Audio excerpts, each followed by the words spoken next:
Welcome to the Well Seasoned Librarian Podcast. This is Season 9, Episode 12, and I'm talking with author Jenay Marontate about her book, Tea Magic. We've often seen tea reading done in films, and often, you read about it in books, but it's a real divination practice that many people use to get answers to their questions. Tea also has other magical and esoteric uses. Today we're talking with author Jenay Marontate about all aspects of tea, and I really enjoy getting a chance to pick her brain. She began learning the secrets of kitchen witchery at an early age from her mother, grandmother, and great-grandmother, and now she applies her knowledge to herbs, oil magic, and kitchen witchery to her loose-leaf tea and spice business, Witch Gourmet. Here she infuses tea with magic, wellness, happiness, and love to brew the perfect cup. She also teaches tea leaf reading and other tea magic in the U.S. and in China. I'm now going to take you to my conversation with author Jenay Marontate. Welcome to the Well Seasoned Librarian Podcast. I'm Dean Jones, your host. Today I'm talking with Jenay Marontate, author of the book Tea Magic, Spells, Rituals, and Divination in Your Cup. This book came out last week. Jenay, welcome to the podcast. Hi, thank you, Dean. Thanks for having me. For our listeners who are unfamiliar with the term, what is tea witchery? Well, tea witchery is very much just witchery, but using tea as a medium. So it's no different than if you were a kitchen witch and you were brewing up tea as a medicinal spell or a comforting spell. It's just really focusing on showing people how you can use tea in your practices. We've all seen illustrations in books or depictions in films or TV of people reading tea leaves. Can you talk about that a little bit and the art of divination with tea leaves? Sure. Tea leaves go back a millennia, really. It started out with like coffee ground reading. So let me start with tessography. That's the technical word. And it is the art of reading sediment in the bottom of a cup. So be it tea leaves, coffee grounds, or even wine sediment. And I like to take that a little bit further than just the leaves or sediment along the cup. I believe that the tea itself, the water in the tea, has memory and motion. So as you sit with your cup of tea with your friend, your grandmother, your mother, and you're having a conversation, the water itself begins to vibrate and move the leaves around. And I feel that that's a really important aspect to reading of the tea leaves because it's your voice and it's the energy in the room that propel the movement of the leaves and how they land on your cup, which then opens it up for interpretation. Now, I like many people like to celebrate a dumb supper at Samhain for my beloved dead. It's the tradition we have in our family. In your book, you talk about that with a tea party. Can you talk about that a little bit? Yes. Okay. So I love tea with the dead. First of all, I would be hard pressed to find grandparents out there or great grandparents that don't have a relationship with tea. Tea is a very very honored and an important drink. And as it's gone back through history, through like the Boston Tea Party, how important it was to not be taxed on tea, how important it was to have tea, it's something that our grandparents and great grandparents definitely had at their table and revered as something comforting. Coffee came later, though we think coffee is more popular in times. Right now, that might be true in some households, but in general, it has been tea. Tea is the second most consumed beverage in the world. The first is water. So that's how important tea is and how it goes back in family. So bringing it to tea with the dead, if you were to sit and have a cup of tea with your great grandmother who has crossed, I guarantee that tea would be something that she would enjoy.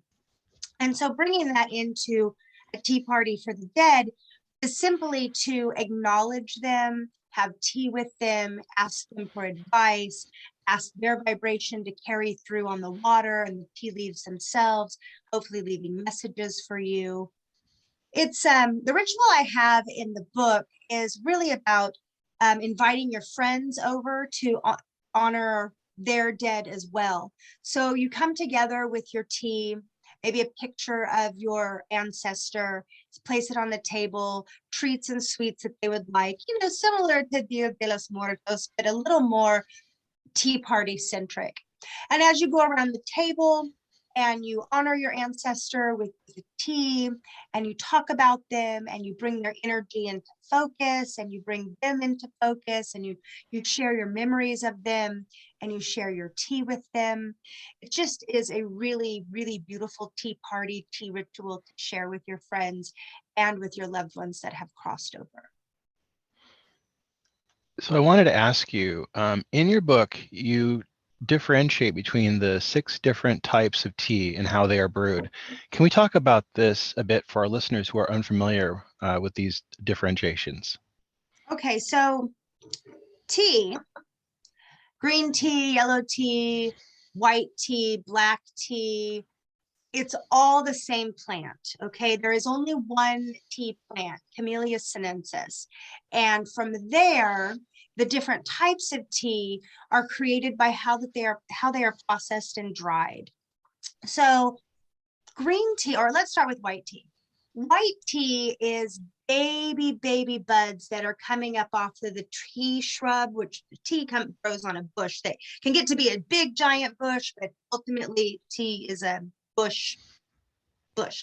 So the white tea comes up off of the branches and they're brand new and they look white because they have all these little silvery hairs on them and they're plucked right at that budding process.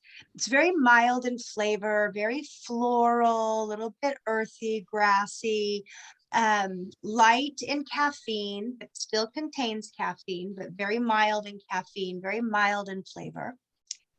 Green tea is probably the most popular tea in Asia. And green tea is a little bit more mature leaves that are coming up off of the bush. They are plucked and then they are either quickly fried or steamed. Fried is Chinese and steamed is Japanese method. And it maintains the green hue or green color. And that is the highest in antioxidants, so the health benefits of the tea plant itself. And it does contain caffeine. Green tea, sometimes in the Western cultures, we tend to think green tea a little bit bitter. So we like to add sugar and honey to that. So green tea might not be the most popular here. As the Westerns, we really love black tea. So black tea is plucked at the same time the green tea leaves are plucked. But the difference is it's been laid out and it's been mulched and fermented.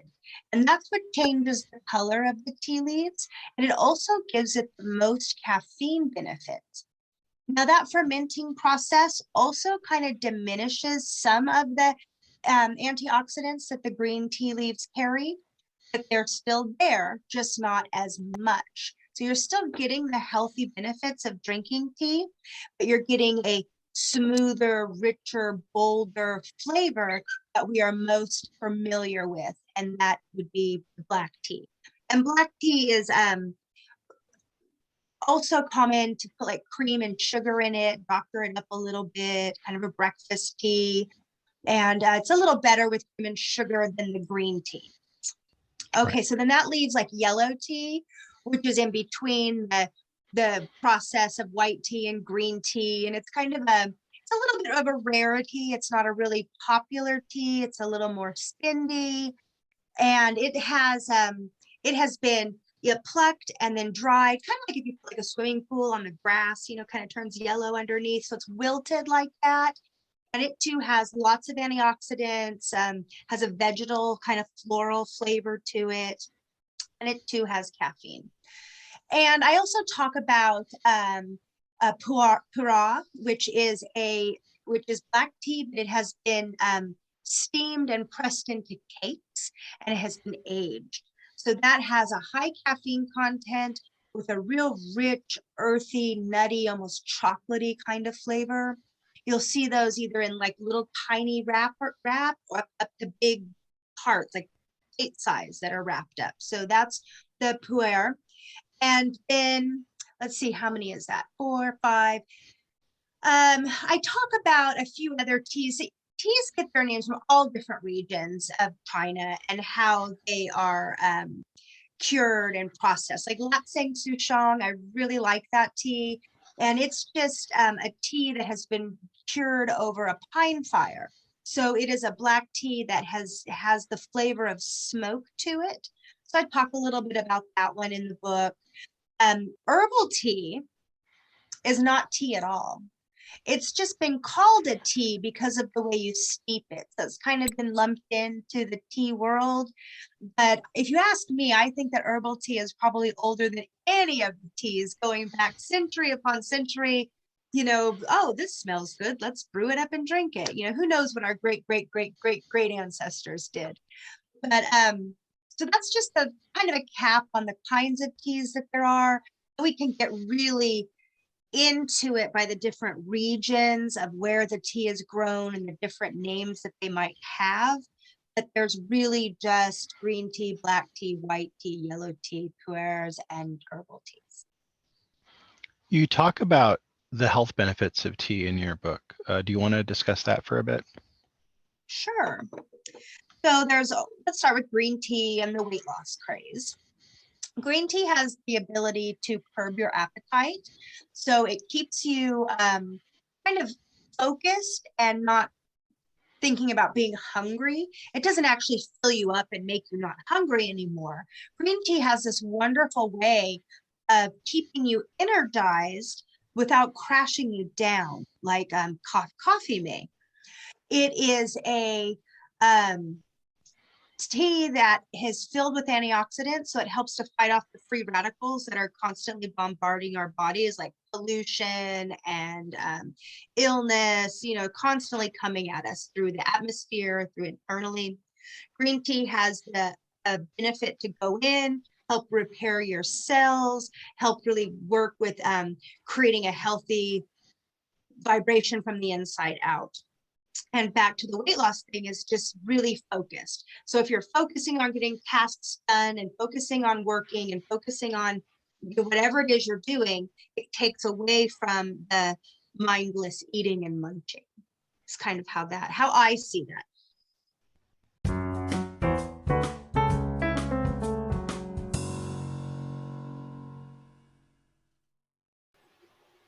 This episode is sponsored by Culinary Historians of Northern California, a Bay Area educational group dedicated to the study of food, drink, and culture in human history. To learn more about this organization and their work, please visit their website at www.chnorcal.org.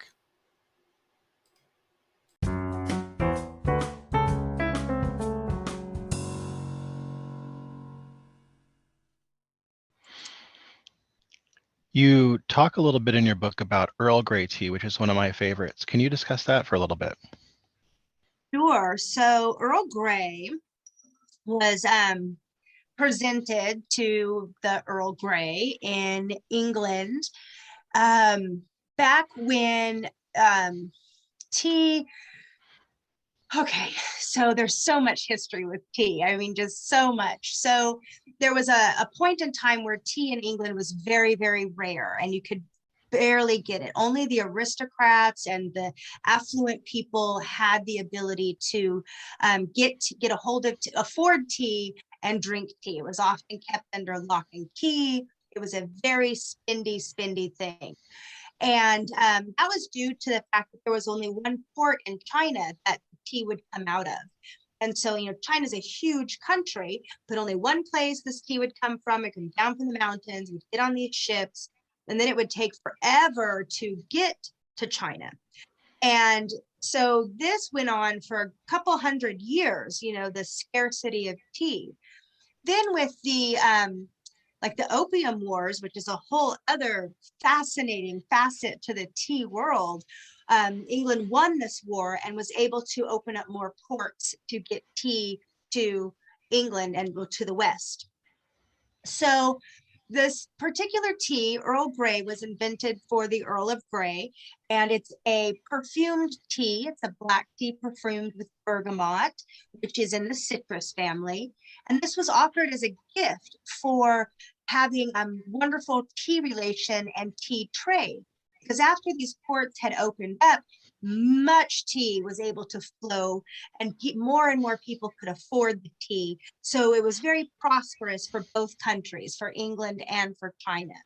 So this tea was a gift, and it was given, and then it kind of swept the nation. It had such a beautiful, delicate floral flavor. Everybody loved it, and it became quite the sweeping tea. Twinings now owns that original recipe. I don't know, tea shop in England, London, Europe, anyway. So they actually have that main recipe that they sell, but almost everybody has a good Earl Grey. Earl Grey is, I think, really special because it not only does it have this beautiful floral flavor, but it has the aromatherapeutic benefits of bergamot. And it also has the ingestible benefits of bergamot. And bergamot has the ability to uplift your mood. It has the ability to kind of keep you out of the blues, out of the dumps per se. And there was a study years ago, and I don't remember exactly, but I remember hearing about the study comparing Seattle to London. And, there's similar latitude lines, lots of rain. And Seattle's Starbucks country. So we're coffee, coffee, coffee, build you up, crash you down. And Seattle has 20 times the suicide rate as London does. So they attributed this to the tea time and drinking of Earl Grey. Because even though it's just as rainy and just as gloomy, the tea doesn't crash you as hard as coffee. And with the aromatherapeutic benefits of bergamot, it has really helped to stable out moods and to really stable out depression. And so I think that Earl Grey is really a great tea for wintertime and anytime the day is gray and rainy to enjoy a tea. We often see in media tropes that say that Americans shouldn't brew tea. We don't know the right way, quote unquote, to brew tea. I know there's a lot of debate on the right way to brew tea. What is your opinion on that? And what do you think the right way to brew tea is? Oh, I'm probably gonna get in trouble here, but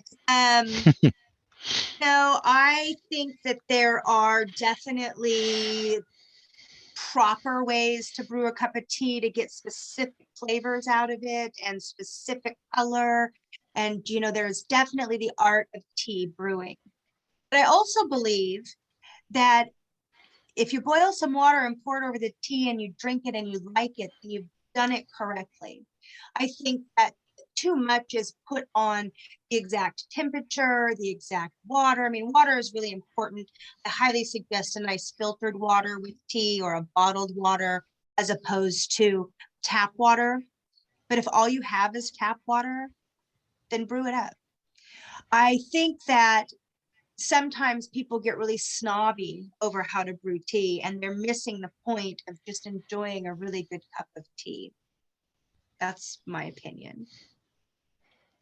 I'm a big tea drinker. I love tea, and like many people, I have millions of boxes in my house, and I like to make my own blends. There's a company online where you can do kind of fandom-based blends online. Do you ever blend your own tea, or do you make your own tea blends? I do. I own a tea company called Witch Gourmet, loose leaf teas and specialty spices. And so I blend teas all the time. So I would say that I have 40 blends that I brew and blend and sell online at kitchenwitchgourmet.com. Shameless plug there. We'll put a link to that in the bio. Thank you. And so, yes, I do. And I also just randomly throw things together at home too. I might do a nice black tea, and there might be an orange peel sitting on the counter. So I might, peel that orange and throw in the orange and enjoy a tea that way. All right. And then I love a good high tea myself, and I love to I love to go to tea parties or go to tea shops and drink tea with the sandwiches and everything. Do you like tea parties, and what do you like to serve when you have one? I love tea parties, and I'm a sweets fan, so I love scones and jams, and the savory is good too. Really, I love food. I love to eat. So I like tea parties with girlfriends and family members. So you can just really sit and enjoy your tea and enjoy the snacks and enjoy the food and just the whole ambiance. When tea parlors came of age in the 1800s, it was one of the only places that women could go to enjoy tea with their friends without being accompanied by a man. And so that gave a lot of freedom to women of the time in the Victorian era to go and have tea and social outlets without having to be chaperoned. And just a side note, like the big Victorian era hats, like those big hats, those were Hmm. kind of big so they could turn them so they would hide their face so they could avert any unnecessarily attention from men. So Oh, that's kind of a side note, just one of the did not one of know the that. reasons the hats were big like that. Tea Magic is your first book. What was the process like pitching it to Llewellyn, and what did you think about the process? How did you find the process of writing your first book, and what did you think about when you got that first copy in your hands? Wow. So there's a lot to unpack there, Dean. Yep. So let's start with the process of writing a first book.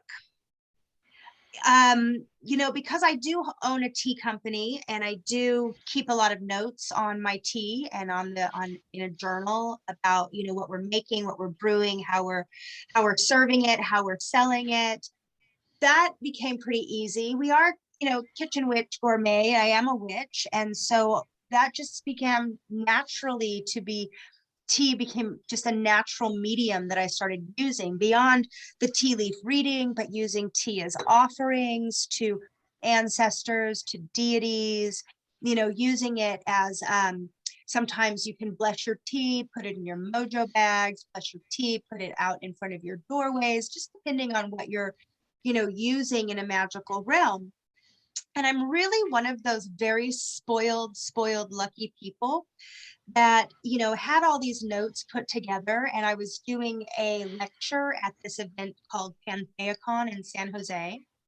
It was a stellar lecture. I had packed the ballroom. There was at least 250 people there, standing room only, and I was giving a class on tea magic and how to use tea magic. And just happened to be my good dumb luck that acquisitions manager for Llewellyn was in the audience, and they came down to my booth the next day and said that they really enjoyed my class. And have I ever considered writing a book? And if I had, they'd be interested in publishing it for me. So I was very spoiled in the fact that they already wanted what I had to offer. So then I had to sit down and go, oh, wow, how do I put this together in a book form, not just random little snippets of 45-minute classes I'm teaching? So I had to, start from the beginning, start with the history of tea, start with how to brew it, the types of tea, and then move into the mystical part of tea. Like, for example, if you're using a tea bag and you're at a, coffee shop and you have a question that you want answered and you can't quite figure it out, using a tea bag is a perfect pendulum. So if you need a yes or no answer, you can just pick that tea bag up and begin to vibrate on the yes or no question that you're asking. So I put that in there, and I just it was it was a little bit scary for sure. I've never written a book before, and I just started doing it one page at a time. And I, again, was really spoiled because Llewellyn came to me in February of 2020. And I thought, oh my God, how am I going to find time to write a book? I'm so busy with running my tea business. And then this little thing called COVID came along and shut the world down. And I was like, oh, well, I'll write a book. So I had the time to write a book. And so just, being a magical person, I was like, well, that just can't be more divine. So I just one page at a time and finished it up. And it took a while to get, I finished the book, but it took about a year for them to get it out. So then there's been a year of anticipation, like, oh my gosh, I can't wait. When I got it in my hand, they sent me one copy of the book, and I opened it up in the warehouse where we work, and everybody wanted to touch it and everybody wanted to see it, but I didn't let them. I said, no, I need to touch it and read it myself first, and then you guys can see it. So I very much was a little greedy with it and wanted to check it out and see everything that was actually finalized and put in print. So I kept that to myself. It's a good looking book. They did a really good job with it. I'm excited about it. Thank you. I really love the content in it. You mentioned offerings to deities of tea. Can you talk about that a little bit? I'm very interested in the idea of that. Sure. So let's see.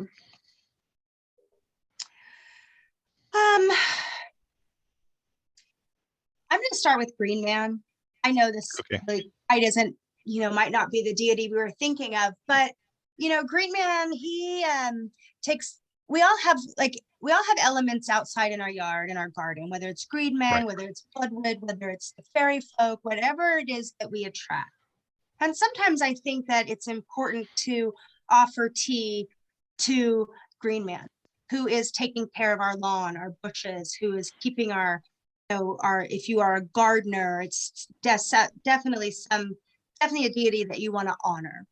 And so I often leave tea out for him, and sometimes just the tea leaves also. Like when I am done with the tea, I dump out the leaves, and then I'll go and turn that into the soil and give that as an offering.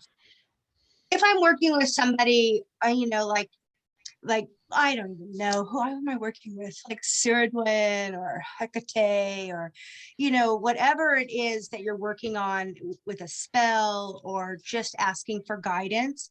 Sometimes it's just nice to bring them a nice hot cup of tea, set it on the altar that you have built for them, or even if you don't have an altar for a deity, it's nice to just have a cup of tea. I offer you this tea, I share with you this tea, come and sit with me as I ask you for your guidance. And you can insert your own deity that you're working with there. I love that. Thank you. I'm going to use that. Like that. Thank you. Of course. I want to ask you one last question, and this is hopefully a fun one. It might be a little bit tough, though. If you can invite anyone from history or current time, living or dead, to a tea party, who would you invite? Oh my gosh. It just depends on my mood at the time, right? Holy smokes. How many? 1, 2, 3? How many? Six.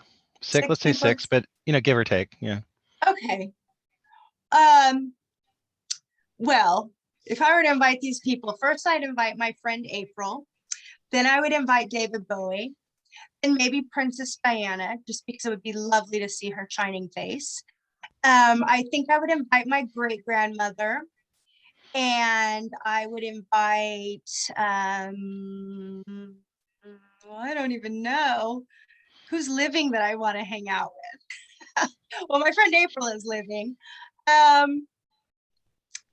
I would just be happy to have a surprise guest in there too. So I don't know who I would invite.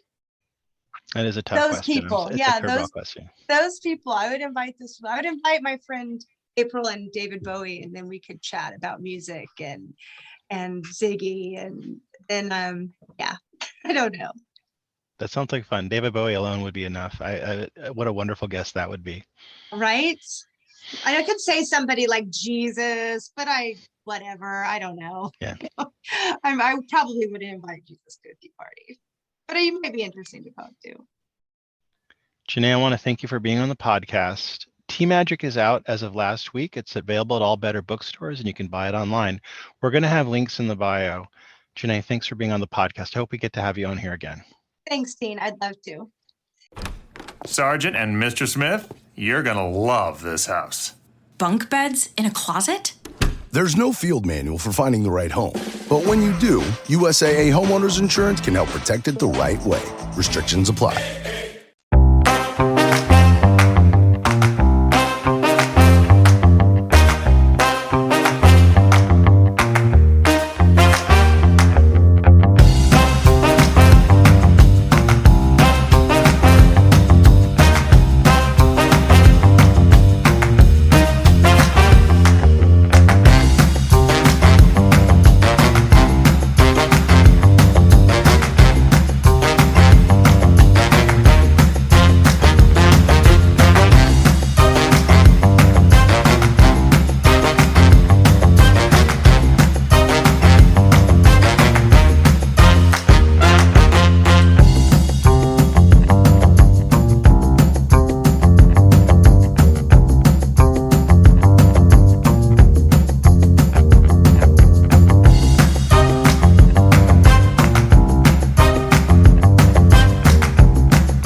That was my conversation with Jenay Marontate about her book Tea Magic. On Friday, we're going to be speaking with Leah Sue Quiroga and Cami Kim Lin about their book Serious New Cook, Recipes, Tips, and Techniques. That's going to be on Friday. I look forward to having you hear that conversation. I really enjoy getting a chance to talk with both of them. I hope you're all having a wonderful new year and you're getting a chance to cook some really great recipes, maybe from an author that you've heard on this podcast. Until Friday, keep on cooking.